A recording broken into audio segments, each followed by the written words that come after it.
A mãe era aquela professora que maior parte dos alunos amavam ela, mas não porque ela era a professora queridona que fazia tudo que os alunos queriam. E isso foi, assim, a minha educação também, né? Não era aquela professora que fazia tudo que o aluno queria, mas era aquela professora que realmente ensinava.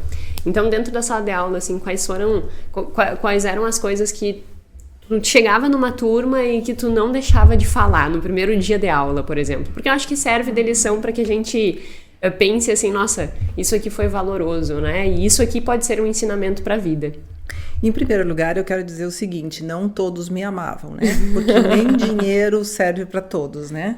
Mas até hoje a gente chega nos lugares, por exemplo, lá em Santa Maria, né? A gente chega numa loja ou noutra, aí olha e diz, prof, tu foi minha professora de química, e aí as pessoas, meu Deus, eu te adorava e não sei o que, obviamente a mãe não lembra de todos os alunos, né? Mas eu acredito que no momento que tu começa a valorar algumas coisas do teu aprendizado, à medida que tu vai vivendo, porque no momento em que alguém te chama atenção, enquanto tu adolescente, aquilo não tem valor tão grande quanto vai ter no futuro. Então eu acho que essas pessoas me valorizaram mais à medida que foram vivendo, não naquele momento. Então naquele momento era amor ou ódio. Aquele adolescente em crise. Exatamente. Eu sou muito assim, né? Eu hoje em dia tenho que pintar o cabelo, um exemplo muito simples, muito simples. Porque tenho cabelos brancos e não vou ficar com cabelo branco, né? E quando eu era muito jovem, eu queria pintar o cabelo. Acho que uns 10 anos, 12 anos, eu queria fazer luzes. E eu dizia, mãe, eu quero fazer. Obviamente, né? Quem pagava minhas contas era ela, então quem me mandava era ela. Isso eu acho que já é uma boa. Um bom direcionamento, né? Às vezes o adolescente ou os próprios pais querem dar muita liberdade aos filhos fazerem o que quiser. Quem paga a conta é o pai e a mãe, quem manda é o pai e a mãe. E assim era lá em casa, com muito amor, com muito carinho, com uma construção de afeto seguro. O que é o afeto seguro? Afeto seguro é o pai e a mãe, eles não dão tudo que o filho quer, mas eles constroem uma relação e um vínculo na medida em que este filho tem a segurança que quando precisa tem onde buscar, tem o colo, tem o carinho, tem o amor, tem onde voltar, e a mãe sempre fez essa construção, né? E aí nessa época eu queria pintar o cabelo, eu disse, mãe, eu quero pintar o cabelo, eu quero fazer luzes, e a mãe disse assim, não, tu não vai pintar.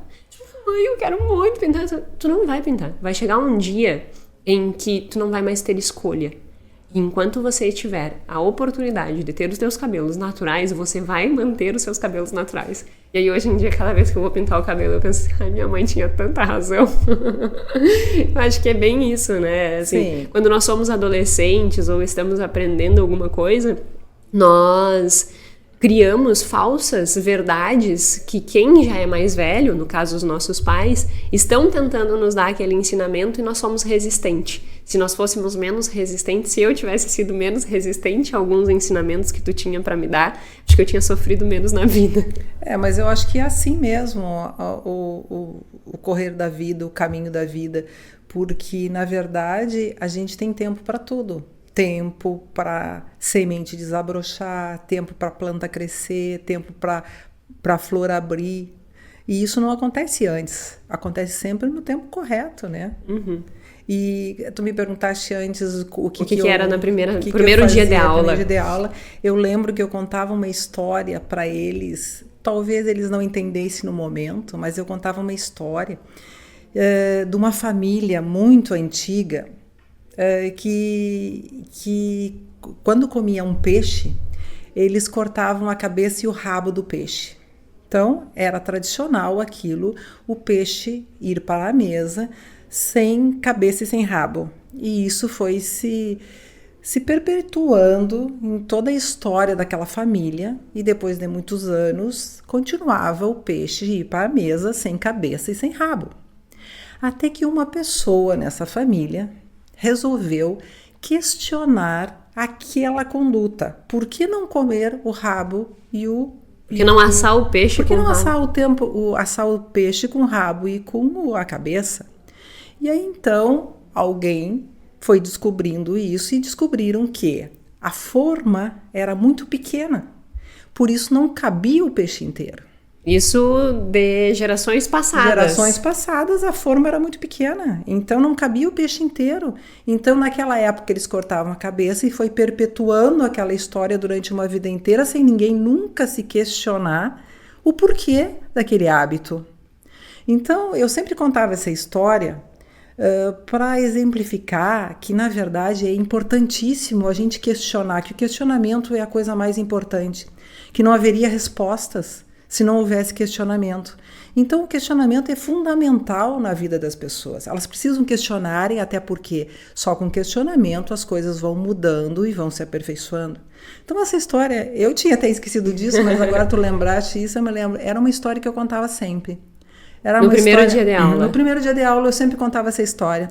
E dizia, como eu dava aula de química e... Primeiro ano ainda. Pegava aquela idade que nenhum dos outros professores queria, né? 14 anos, é? 15 anos normalmente, às vezes 14, entre 14 e 15 anos. Na verdade, eu trabalhei sempre com essas turmas mais jovens, porque, na verdade, eu era mais jovem no colégio e os professores normalmente gostavam dos mais velhos, que eram mais comportados, já estavam ensinados. Como eu gostava muito de ensinar, eu também gostava muito de ensinar sobre vida para essa juventude, né?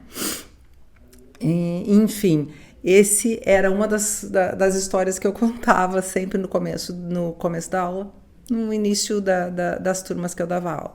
E isso fecha muito com o que eu falo sobre a frase do Kahneman, que já virou jargão também, né? Tudo que você vê é o que há. Exatamente. Né? Olha, não tinha me dado conta dessa relação entre essas duas coisas. E realmente, tudo que tu vê é o que há. Naquela época, era o que eles tinham. E aí, se a gente não abrir os olhos para ver mais, se questionar, nós não teremos como mudar comportamento, né? E tu mencionou sobre a questão de se questionar. Eu sempre digo que nós estamos naturalmente ligados no piloto automático, que é o sistema 1, que é aquilo que eu vou agir de forma intuitiva, rápida, sem pensar. Como que para tomar decisões mais assertivas, o que eu preciso fazer para tomar decisões mais assertivas? Justamente se questionar, que é ligar o meu sistema 2, para que eu pense. Se eu não questionar, eu não vou pensar, eu vou simplesmente agir. E isso vai fazendo com que a gente tenha um olhar mais atento às nossas decisões, às nossas escolhas e ao nosso comportamento. E aí na sala de aula essa era a principal, assim? Tinha alguma outra coisa que tu sempre dizia no início do semestre para esses alunos?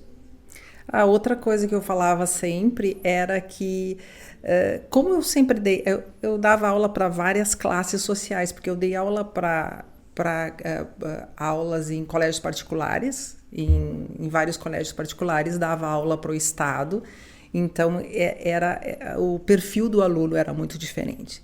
Mas, principalmente para as escolas de classe social não tão elevada como as de colégios particulares, eu colocava sempre o seguinte, e colocava também em todas elas, porque tu não podia fazer distinção entre um e outro, entre um aluno e outro. Isso é uma coisa que eu não fazia, a distinção não existia para mim.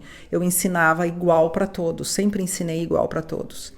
E uma coisa que eu achava muito interessante, que eu dizia sempre, era que a educação, o que fazia uma pessoa crescer, não o seu nível social financeiro, mas se igualar, que mantinham todas as pessoas igual, era a educação. Através da educação, através do estudo, através do conhecimento, qualquer pessoa poderia se nivelar em termos de nível social. Uma pessoa que tem um conhecimento, uma pessoa que tem um estudo, ela pode falar com qualquer pessoa. Ela pode estar em qualquer nível social que ela vai ser aceita através daquilo que ela estudou. Então, isso também eu achava uma coisa importante de colocar sempre para eles. Para que eles pudessem manter sempre esse nível de estudo, essa vontade de ir para frente, essa pulsão para melhorar cada vez mais. O aprender é muito importante. E isso eu fiz para os meus filhos também, né? Porque para eles, para mim, o importante era educação e saúde. Então essas duas coisas eram muito importantes Como valores, né? Como valores, prioridades. Como prioridades. Assim. As minhas prioridades sempre foram educação e saúde.